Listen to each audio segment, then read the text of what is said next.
Managing Director of TEB Nigeria, to give us an official welcome address before she hands over to our facilitator for tonight. A few ground rules, just about two ground rules for everyone here. If you get logged off and you have to come back into the on the call, please ensure that you are muted from your end or your background is quiet, so just so that we do not distract the facilitator while we're going on this discussion. The call is being recorded as well, so we will definitely have it sent to you via email, and it will be available across all our YouTube channels during the course of the week. I hope that you have an amazing time this evening once again. Please put your hands together virtually as we welcome Mrs. Modupe Adeniji to give us an official welcome address. I'm Modupe Adeniji, the Managing Director of TEM Nigeria, and we're a capacity development and training company. We specialize in helping individuals like yourselves and organizations efficiently identify, develop, and enhance their skills and abilities. As we help you in your various careers and professions and businesses as well, you may be interested in honing your skills, and we curate series of webinars, and we do this every month, every last Wednesday of the month. So please maybe set your reminders and what have you, so you can remember to join us every last Friday, every last Wednesday of every month. And of course, we'll be bringing you seasoned speakers across diverse industries. I'm confident that you will find today's webinar very insightful, and I look forward to your feedback. Please join us as we welcome our very special guest today, our facilitator for the day, Mr. Ziad Maalouf, Managing Director, 7-Up Bottling Company as well. Thank you very much. Good evening, everyone. Thanks for joining. Anybody who's expecting a presentation full of theory that you can read in books, you will definitely be disappointed. So what I will be taking you through is just a bit of learnings and more of stories that happened during my life, actually. So it will be sharing my stories with you. So let's start. We are talking about networking, and we see a statement there, your paddy for life. It's a simple statement, but it cost me a lot to learn it. So networking at some point in time was nothing in my life. I never was an expert, and that was up till the recent past. So up till 2-3 years ago or 4 years ago, networking meant nothing to me. And I learned the hard way, and now I'm here to pass on my experiences to all of you so that you go across the path of networking without really needing to go through what I went through. Our life basically is split in between two extremes. One extreme is crisis, that's the extreme negative, and a lifetime opportunity, which is the extreme positive. So all our life is spent somewhere in between. I don't want us to debate the numbers here, but maybe a quarter of our life is spent in the neutral phase, where we say, we're not happy, we're not upset, nothing frustrating us. So theoretically, it's just the normal life. Being in Nigeria, and that's why I love Nigeria a lot, most of the time we spent is in Wahala. There's always something wrong going on. And that's why we are always on the go, we are always on the action. A small part of our life is into success. So sometimes we get promoted, we find a new love, whatever it is, but there's a feeling of success. And there are the two extremes. One of them is at the bottom, which is crisis, and I will take you through a crisis. And another one is a lifetime opportunity. So for this session, and for it to be a bit dramatic, I will ignore the three in the middle. And I will focus just on the two extremes. If we get it right in those two extremes, dealing with networking in the middle becomes so easy. So a quick thing, whenever a crisis happens, when we are talking about the extremes, a crisis happens or a lifetime opportunity knocks on our door. If we are not ready, a crisis would kill us and a lifetime opportunity will go to somebody else. Networking, in brief, sometimes we misunderstand it, but it is a mutually beneficial relationship. It's not a one-sided relationship. And if we do it properly, it can help us in our business, whether getting new customers or knowing what's happening out there, or for building our own reputation, or whenever we have challenges, it will help us.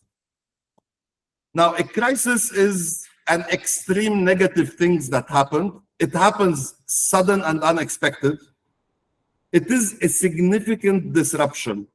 Usually, crisis happens to people that are influencers, if you want, whether they are in high position or they are, so people would be targeting those. It is a significant disruption to business.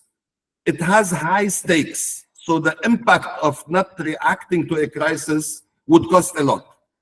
And the fourth and most important thing, it is extremely urgent. All of you, and hopefully, I don't know the audience that is with us now, if you want to go to the top, the minute you reach the top somewhere, you will be a target to a crisis. And this can happen at any point in time. It's much better to prepare for it. Now, this is talking about the sad part of the story. Now, let's look at a lifetime opportunity, the other extreme of this networking part, where networking is extremely important. Nigerians, we are blessed that all of us are entrepreneurs by nature. So we come up with ideas. We have brilliant ideas, but not many of those ideas make it to the top. And if we look at it, it's either we don't have the right amount of money or we don't have the right network. And strange enough, if we have the right network, we can get the money. So effectively, all those ideas that we have, brilliant ideas I've seen, all those ideas that we have, they don't reach the top because of networking. We focus a lot on the idea. We focus how to make it a better idea. We focus on the company we want to establish, but we don't focus a lot on networking. So a lifetime opportunity is something that pops once in a life. If we grab it at that point in time, we go to the top. If we don't, we miss it, somebody else would. The second part of a lifetime opportunity is it has a very, very, very big impact. So it can take me from poor to rich. It can take me from small to mega. And basically, it aligns with our passions. So this is a lifetime opportunity. Now, let me take you through my lifetime opportunity, which I called SME Scale-Up. This SME Scale-Up is a concept that I started as a CSR, whereby I said, as part of my payback to this country that has been extremely good to me, the people of this country have been so helpful to me, how do I pay back? So I said, I'm doing something, an event called SME Scale Up, whereby we invited around 80 SMEs. We spent a full day with them, educating them how to grow up their business. Even we linked that with big entities, so that not only we give them the know-how how to grow, but we link them also to financing sourcing. So after those 2 sessions that we did, I came up with a vision of what if we can create sustainable employment for 1 million Nigerians by 2035. So if we can create an SME scale-up that helps maybe 100,000 SMEs in 10 years to grow big time, we will be assisting and facilitating employment for maybe 1 million Nigerians if each of those SMEs grows to the extent where it employs 10 or 20 employees. Big vision. And in what we call in terms of idea, it is a sweet spot idea. So I have all the experience that it needs. When somebody can manage a mega company like 7up, managing and helping an SME, a small and medium enterprise, to grow is an easy job. So it all needs just passing our experience, our knowledge to those SME people, and they will be able, they have the passion to grow. So from the side of experience, myself, the team I have around me, they have all the experience needed. In terms of passion, the group that is working on this project never think about Japa. They are addicted to Nigeria. And the last part is, it is such an idea, it is what the world needs. We all know out of 10 Nigerians, 9 are entrepreneurs. Maybe some of them don't go, but by mind, they are entrepreneurs. So they want to be entrepreneurs, they want to grow, they want to be rich. So this is what we call basically a sweet spot idea, which I saw as a lifetime opportunity for me. But if I go back to this vision and I want to help in employing 1 million Nigerians, it is so obvious that I cannot do that on my own. Where does the role of network comes? If I need to do that and help SMEs scale up, number one, without giving them access to an entity that can give them loans, because money is so key for companies to scale up. Apart from the know-how, they need money. I need entities. It would be good if I can help some SMEs get grants. I need entities to help SMEs find investors. I need trustworthy partners. I need subject matter experts. I need female leaders. I need training material. I need regulatory support. So all this is needed, and I hope you guessed, all this is related to network. If I don't have this list of people or contacts, then it will go nowhere. 10 phone calls. I did 10 phone calls to people in my network, and the flyer on the left is what you see that is ready to go soon. And to make it easier also, I was able to get guest speakers that are the A class in Nigeria. Just 10 phone calls, and all this was ready. How many of you can put your hand on your heart and say, we can do something similar? And these opportunities don't come every day. Now let's look at a lost life opportunity. While doing this SME scale up, I had one of the brilliant entrepreneurs, one of the smartest people I've ever met. I was talking to him on a break, and that guy said, Ziad, I have a brilliant idea. I told him, since when do you have that idea? He said, 2018. So that idea does not exist in Nigeria. It is badly needed. So companies import all these items from abroad, pay forex for it, and pay expensive for it. He's so passionate about it, and his experience is there. And strange enough, we did the math a bit together. It can generate for him a 300 million profit a month. That's what I call a lifetime opportunity. The only two things he needed was just 3 mega companies to buy, to sign an agreement with him. And honestly speaking, because I know those companies, these companies would be begging him to import, to produce locally, because all of us now are struggling and suffering with FX. So all that guy needed, he has everything. All he needed was 3 mega customers to sign a contract and 1 bank to finance. That is what stopped his lifetime opportunity. And since 2018, we are in 2024, that idea is still in his drawer. And he is currently running an SME that has a revenue of maybe 30 million naira a month. Just because of those 4 contacts that he did not have them, that idea was about to die. Now, maybe one of his network happened by luck that he came to that SME scale up, and all those 4 people that he wants are my best friends. So this is an opportunity lost. So now let's clarify some statements in terms of networking. It is not about one-sided benefits. Sometimes we say, I know this guy, but if I need something from him, I will call him. If I don't need anything, I will not call. Or if he needs something and calls, I will not answer. It doesn't work that way. Definitely, it's not about collecting business cards of people. It's not about going to events and introducing myself. Hello, I'm Ziad Maalouf. And most importantly, it's not about begging when we are in need.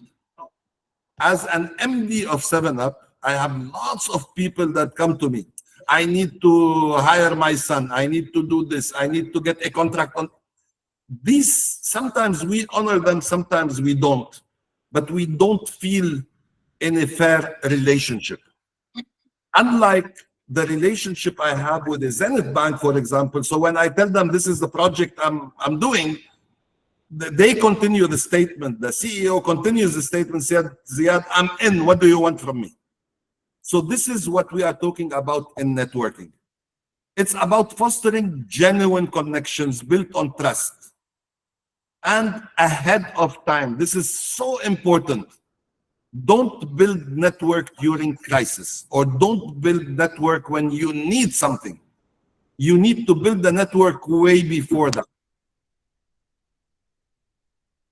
I don't know who heard about the emotional bank account. We are all always interested in ensuring our bank account is full. So we do our best to work hard, work late, so that our bank account grows bigger and bigger and bigger. There is another bank account which is more important than the financial bank account, and that is the emotional bank account. It works exactly same like a financial bank. We do deposits in it. When we treat people right, when we support people when they are in need, it's as if we are doing deposits. And vice versa. We treat people wrongly, one day we might need those people and they will come to us and say, your account is in overdraft. So sorry. As we said, deposits could be listening, support, appreciation, spending time together, engaging in positive interactions, keeping promises. So all those could be deposits. And the things we think we are doing to take revenge, criticism, sarcasm, anger, we give promises we don't honor, all those are withdrawals. A final advice to all of you, keep your emotional bank account much bigger than your financial bank account. And your financial bank account will grow along the way. Just so that I conclude, I have to give all of you the homework that I was given when I was in Singapore. Just draw your potential list of network, not the current one that you have. If you see the picture on the right, this is you in the middle of that network. Draw yourself there and put everybody else that can help you on the personal level or business level or whatever, put them and link them together, and just highlights the one that you currently have now. As you can say, I can call that person now and ask for something, highlight them in green. And all the others, keep them in white. And in the meantime, start developing a 90-day plan to change whatever you have in white into green. When I did that exercise in Singapore, they stretched me to the core. So I had a potential list of around 200 or 300 people as a network. It was 10 charts next to each other. And I was so scared when I looked at just few single circles that are in green. Now, I still have that chart with me, and I would say proudly that more than 90% of it is green now. So now I can reach to anyone, anywhere, and get my job done. That is because I invest with those people ahead of time. So my bank account with them is always positive. I'm sure a lot of you have lifetime opportunities. Anytime you get that opportunity, be ready for it. And God forbid, if you face a crisis, be ready for it. It will pass much easier than that. So thank you very much. Thank you very much, sir. That was right straight to the point and with very valuable lessons to learn there. I will just open the floor quickly to get questions from anyone who has questions. So please, if you do have questions, just use the part. So somebody has their hands raised. So please just raise your hands up if you have any question. So I'm just going to go to the queue. I did not see that name. Please, if you just raised your hand, can you kindly do so again so I can check out the queue?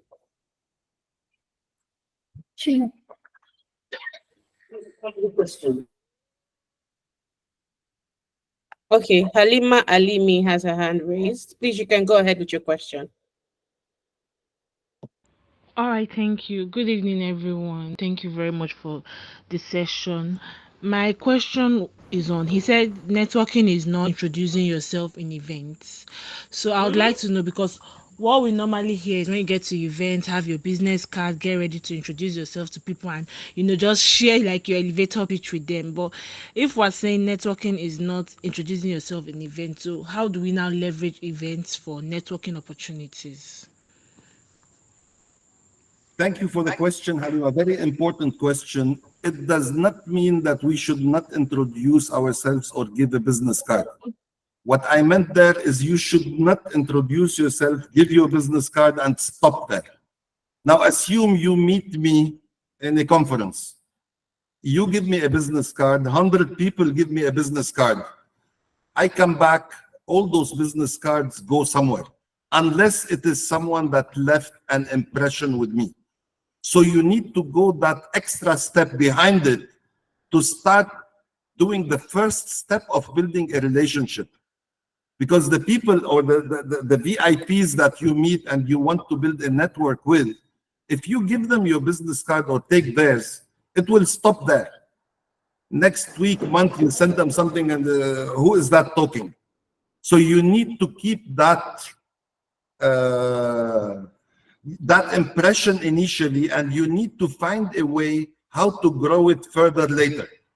So it's not a step that stops at introducing and giving the card, because 100 people are doing the same thing like you. So where do you stand out? I hope I answered you well. Yes, sir. Thank you, sir. All right, thank you, Halima. The next person on the queue is Adekunle Stephen. Please go ahead with your question, sir.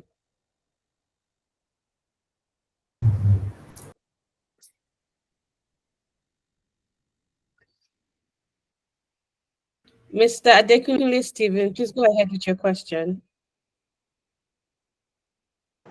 Hello, hello, good evening. Good evening. Good evening.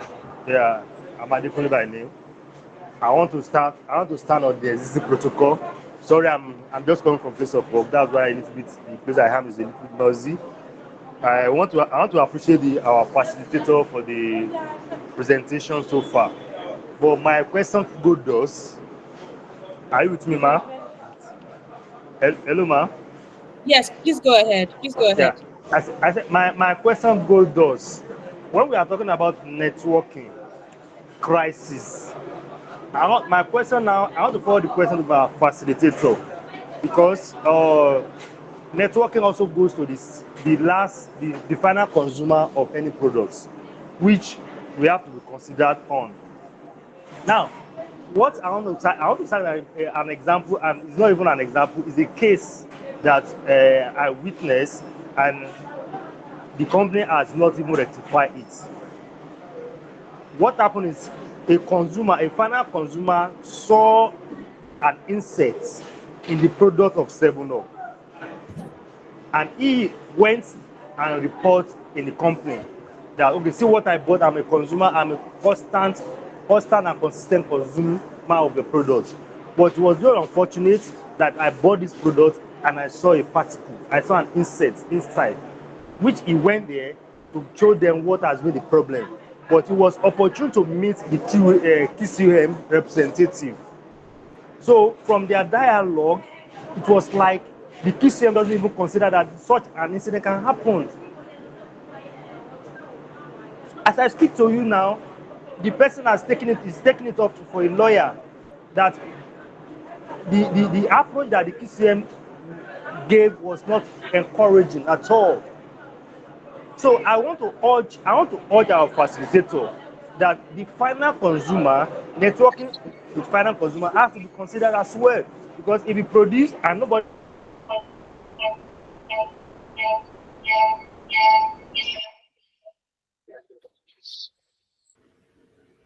Okay. Thank you, Mr. Adekunle Stephen. Thank you. So you're saying that the final consumer has to be considered as well, and that's a great point. He says, "Yeah, do you want to say anything about that?" Yeah, Stephen, you raised an extremely important point. Now, when we talk about consumer, we all survive because of our consumers. Now, at some point in time, maybe the QCM that you mentioned did not do a good job of networking. But when you are a company that always gives a quality product, we need to understand that at some point in time, there could be a hiccup that happens. But if you have been providing an excellent service all the time, doing the proper networking with your customers, when they have a problem, you are there for them, they will be forgiving with you. And I'm not saying that the QCM did a good job or no, that's not the topic of today.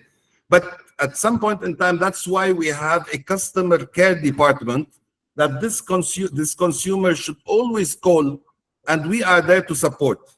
Maybe, as you said rightfully, our QCM also is focused inward, how to deal with the lines and the quality and ensure the quality of products go. But he might not also be good in networking. And that I agree with you fully.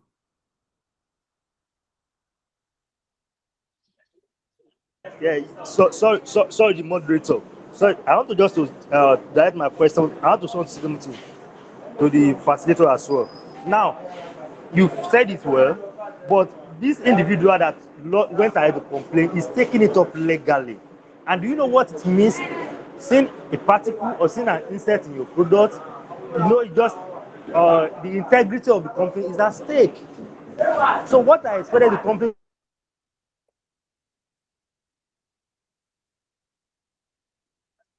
Okay, Mr. Stephen. You. Oh yeah. Network. hello, We cannot hear you very well, Stephen. Mr. I said, I said, Hello, I would like to say, Mr. Adekunle, this webinar is not for 7-Up. It is a webinar that is supposed to discuss the benefits of networking, and whatever private issues you may have, or whoever may have with 7-Up, can you please direct it to them privately? Thank you very much, Mr. all right, Adekunle. thank you. I agree with you, but please, if you can give me Stephen's number so I can liaise with him offline also. We will do that. Thank you very much.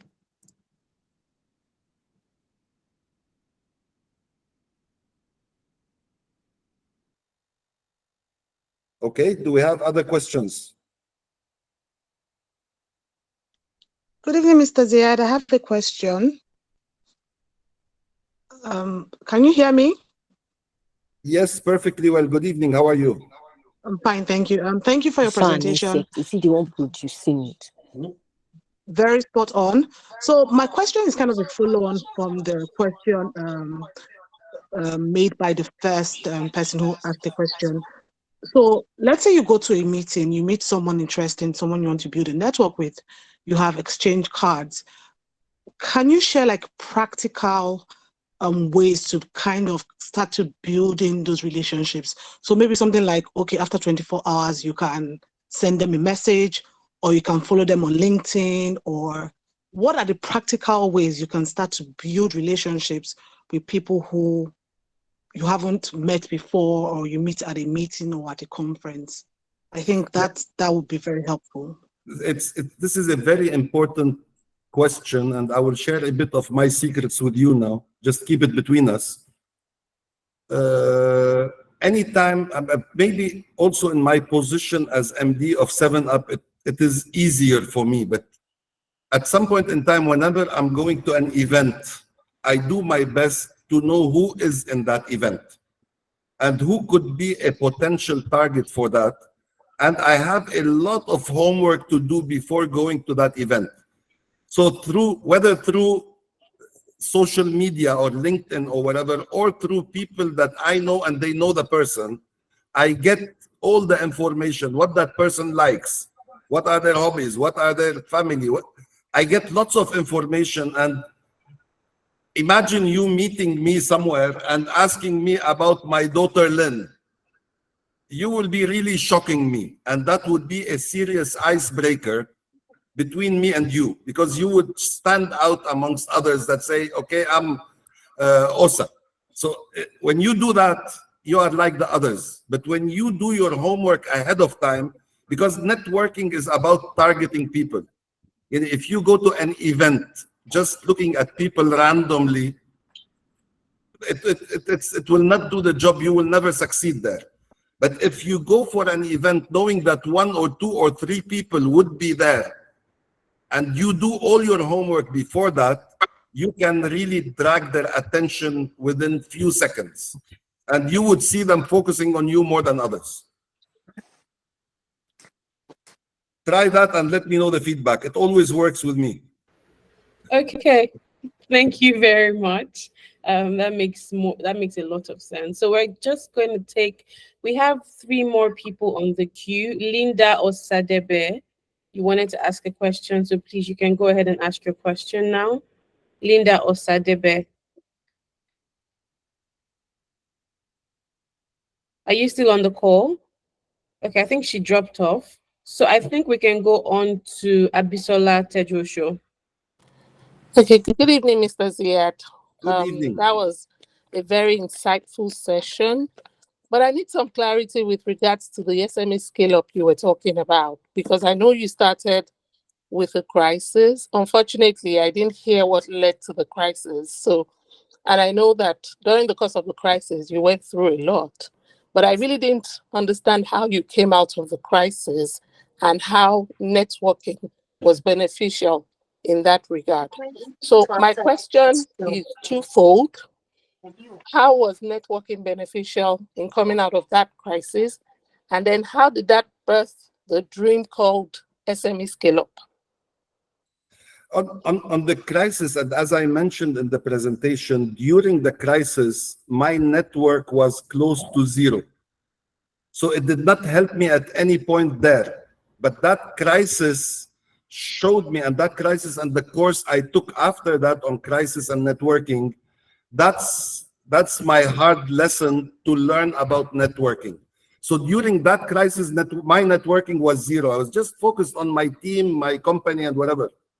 So the impact of networking was close to nil. But after taking that course and being hit hard with that crisis, I started building my network deliberately. And I see that any problem that I can face now, I have a solution for it through somebody. So the second question was about SME scale up. How did it come? Or sorry, can you repeat it, please? Yes. So I thought your experience birthed SME Scale Up. Yes. So what was the connection between that? And given the situation of Nigeria right now, and the fact that everyone is saying that the more productive we are as citizens, the more we can challenge the economic crisis of foreign currency exchanges and the high rates of currency on a daily basis. So if the SME scale up is such that can help create entrepreneurs who would then strengthen the Naira, I would like to understand in more detail how that works. Maybe Abisola, because in this session, I don't want us to discuss a lot SME scale up. Okay. If maybe again, Modupe can give me your number, we can Okay. talk together offline. All right. But I gave the example of SME scale up to show how I had this big idea, and this big idea, for it to go the level I wanted to go, it needed a Zenith Bank, a United Nations, a Cadbury's. And if I was the same Ziad of 2019, I didn't know any of those people. So now just phone calls, hello, just joking for 5 minutes, and I have whatever I want. On the SME scale up, whatever you need, we can discuss later on if Modupi can get me your number. Okay, that's clear. Thank you very much. Perfect. Awesome. Thank you very much, sir. We're going to just quickly go on to Bernard Williams. And after Bernard Williams, we have Adedeji Tejosho. So one of them can go ahead. Hello, good evening. Good evening, Bernard. Yes, please, I would like to okay, I have a question regarding networking. I want to find out, or I want your advice on how do you think um someone like um as per personal experience, I've seen a lot of people that feel that people that explore networking always want to like take advantage of you. So, and it's basically you putting your good foot forward. So they see it as an opportunity to exploit. So how do you think someone that doesn't think like this can navigate this kind of mindset and in exploring the terrain on networking? Also, I from experience I realized that it's actually difficult for women to network because of a lot of prevailing things that happen in the country. The way a man network is different from how a woman networks. So from your experience, can you like throw more light on how a professional woman can explore her range, her network to achieve professional success? That's my question. Thank you, Bernard. Very interesting questions. The first one on the abuse, it is something we always face. Somebody in my position, example, we did that SME scale up. We have lots of SMEs that came, and some of them came with the interest of developing their SMEs. And I would not be exaggerating if I say I gave them my heart during the session. And even after the session, they called me, they came, I spent lots of time with them. Few of the people that came did not come to see how to scale up their business. They saw this as an opportunity to connect with the MD of 7-Up and then get a contract from 7-Up. Now, at some point in time, we, based on experience, and with a good level of certainty, we can differentiate who is genuine and who's there to abuse. Now, as I said, networking is a mutually beneficial transaction. If both parties see they can benefit each other, this can continue. But if one party, and usually it's the more powerful party, feels that it's being abused, that party pulls out totally. So you need to judge, and this comes with experience. The higher your position is, the more the tendency is for people to try to abuse your power. But you need to follow your intuition at some point in time. Now, as regarding women in networking, I don't know what part, but I see women in Nigeria are sometimes stronger than men, even in networking. So I wouldn't differentiate women from men unless you have a specific case you can talk about. But I see a lot of women. If you saw in that picture, the CEO of FSDH or the CEO of Mondelez, they are equivalent to 10 men, I would say. And they did not reach the top if they did not network very well. So at some point in time, we consider ourselves as women, maybe as second degree, which is not the case. Women are men and men are even. So we need to work based on that. And there's lots of women in Nigeria that made it to the top. And if I look at 7-Up, most of our customers are women, and I meet with them every time. They are so strong, so powerful. All right. Thank you very much. Thank you, thank you so much, sir. Thank you. Yes, thank you Anytime. very much, sir, for that. So we have two people, and I would, because of the time, I would like both of you to please ask your questions first, and then Mr. Ziad can just take the two questions at the same time. So we have Adedeji Tejuosho and we have Uche Chuku Opele. So please, anybody can go first, but both of you have to ask your questions, and then Mr. Ziad can take the answers at the same time. So hi, we have a message from Mr. Tedroshu. He says his question has been answered already.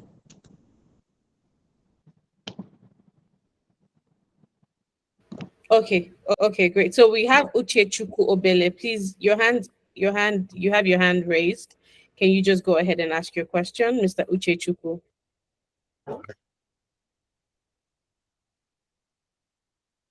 Hello, can you hear me, Mr. Uche Chuku? Okay, so we have Ronnie Adisa who just raised up her hand. Please, you can ask your question before we come to a close. All right. Good evening, and thank you for the opportunity to speak up. My name is Ronnie, as you rightly said. Baby, please confirm that you can hear me. Perfectly Yeah, well, Ronnie. Good evening. yeah, All right, and good evening to the facilitator. I just want to make reference to the question that was asked by one of those that spoke up just very recently, speaking about how it's a little bit difficult for women to be able to network. I think that I can relate with what she's saying So I because can relate to a lot easy. of times women are sort of boxed in a corner, we're sort of stereotyped, and when you try to reach out to somebody, they, some may even start to wonder, what exactly you're reaching out for, whether it's this or that, and a lot of times they're usually sexualized, so people are usually kept in a box. You don't want to appear to be some sort of way, and then you're just usually restricted. I have been able to overcome some of those stereotypes and, being put in a box by being intentional about things that I want to do and, going ahead for them, especially when I can justify them. And over time, people are able to understand that, oh, this person is not coming on me, in a certain type of way. This person is just goal driven and just wants to make the right connection. So I just want to encourage this commenter that these things have to do with intentionality. I'm a woman and I've faced something really similar, but with intentionality, we can break all of these barriers and these stereotypes that are placed on women. That's my contribution. Thank you. okay, Very, well very done. sharp comment, actually. Impressive. Yes. Yes, that was really good. Thank you very much, Ronnie, for that. And I hope that the person who was concerned sees that it is doable, just like Mr. Ziad has been trying to let us know from the beginning of this webinar. It is doable. You have to be intentional. You have to put yourself out there with good intentions as well, because going to networking, don't do it as a one-sided thing. Remember to try to be more interested than interesting. So rather than focus on talking about yourself and everything great about you, try to learn about the other person. It's how you can truly connect, because at the end of the day, we're all human beings and we need to connect. Mr. Ziad spoke about filling up our emotional bank. We are emotional beings. Let's always remember that when we're going out to meet people, even if you're going speaking to these people via social media or even at events like this, just remember that the person you're speaking to is an emotional being as well. So thank you very much, Mr. Zia. This has been very, very insightful. I don't know if you have anything else you'd like to add before You we still close. have Tola wants to ask a question. Oh, Tola Okusoya, yes. Please, you And can go ahead, Tola.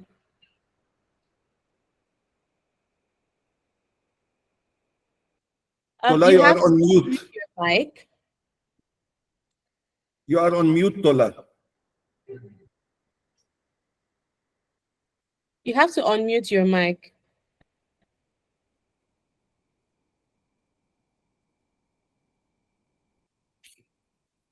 No, we cannot hear anything. Okay. Is it Yeah. okay now? Yes, Yes, perfect. hear you Hi, now. good evening, everyone. Okay, First, so I I need was to thank just you, Tola. I need to thank you for drinking Aquafina while you were moving the camera. I saw that. Sorry. Okay, so basically, hi everyone. I just had an opinion, that's all. And I think Mr. Z has been able to clarify. I know I joined late. However, on the issue of the marketing, like women being sexualized, I can understand maybe it has happened to few people, honestly, because I wouldn't say I haven't heard. But in my experience, and I believe I have up to 15 years of marketing experience. It depends on how you go about it, the networking. If I told you that I knew the things you liked, I knew what your company is trying to do, the aims, and you'll see me as a very professional person. In as much as I'm being friendly, you will know I'm professional. So you know the kind of conversations to go after that. So I'm just trying to say women shouldn't take it like, oh, if I reach out, it's going to look like I'm trying to ask for something. No, it shouldn't be. Because I even find, in my opinion, I feel women are better networkers because they're naturally more caring than men. Sorry to say, women are naturally, because they're natural, they nurture normally. So they can understand and nurture. Like, there's a way you speak to a client, you can even see the mood of the client already as a woman. So you know when to dig in and when to just scratch the surface. So for me, I feel I don't know if anyone has been through that. I'm sorry about that. But in my own experience, women are actually better networkers and marketers, based on my opinion. However, I can't say that's the experience for everyone, but there's a way you can be professional, keep it professional, and it's not like you're reaching out too far. So that's what I was just want to say, that in my No, experience of spot on. marketing, it depends on the way you go about it. But I believe you've covered that already, so that's fine. Spot on. Okay. Thank you. Thank you very much. So, Mr. Ziad, if you have anything else you'd like to add before I call on Mrs. Modupe to close out the webinar for us officially tonight. No, I really enjoyed the session, and I was impressed that a lot of the session was about women and networking. I would strongly recommend that Tem will do a session, a part B of this session on Okay. women and networking, because Okay. I know lots of Nigerian women that made it to the top and they are world class. So if you need me to help with my network also for a facilitator, I'll be there for you. Thank But you very it's much. a very Appreciate you. interesting topic and I hear about it a lot. But it would be much better for a woman to share her experiences. That's correct. Thank you very much for that, sir. So I'd like to invite Mrs. Thanks for all the audience. Modupe to close out officially for us. So thank you everyone for joining. And yes, it's been a very insightful session. Thank you, Ziad, for coming on. I know you have a wealth of experience. I've spoken to you, and I know there's much more you have to offer. I would particularly like to, have anyone who's interested in the SME scale up, because he has very big and huge dreams based on what he's done in the past and what he plans to do in the future for SMEs. I remember during one of our conversations, he spoke about how he was able to scale up a company within 6 weeks from a revenue of about 20 something million to about 64 million in just about 6 weeks. And this was basically just by giving them the basic guidance into what they need to do to scale up to the next level. I know some of us here are doing much more than that, but of course we would want to do a whole lot more. I'd like to also implore anybody who's interested in the SME scale up to please send an email, because I know he's going to be vetting SMEs before they sign up, to send an email to info@temnigeria.com, and we'll take it from there. We also would, take his advice, as he had said, and have some top, maybe 1 or 2 top female CEOs come on board and discuss their own experiences in terms of networking and how they've been able to grow to where they are today. Once again, I'll say thank you. And please always remember that we have our webinars every last Wednesday of every month, and we'll be coming up with various interesting topics that would help all of us in our different whether careers or businesses. Thank you very much once again, and we look forward to seeing you again next month. Thank you. Thank you. Thank you, everyone. And just to add before Thank we you. go quickly, so that you don't miss any of the webinars or your calendar doesn't fail you, please follow us across social media channels. We always put this out there on Instagram, LinkedIn, YouTube, Twitter, so you can get this information whenever we put it up. Thank you all for coming and for staying throughout the webinar with us. We hope you had an insightful time.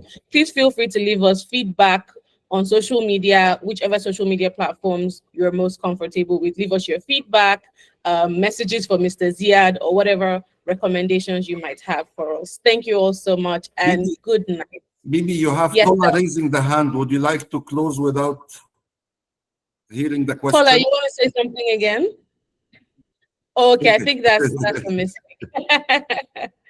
Thank you drinking so Aquafina. Thank you, Mr. Ziad. Good Bye-bye. night, everyone. Good Thank you. night.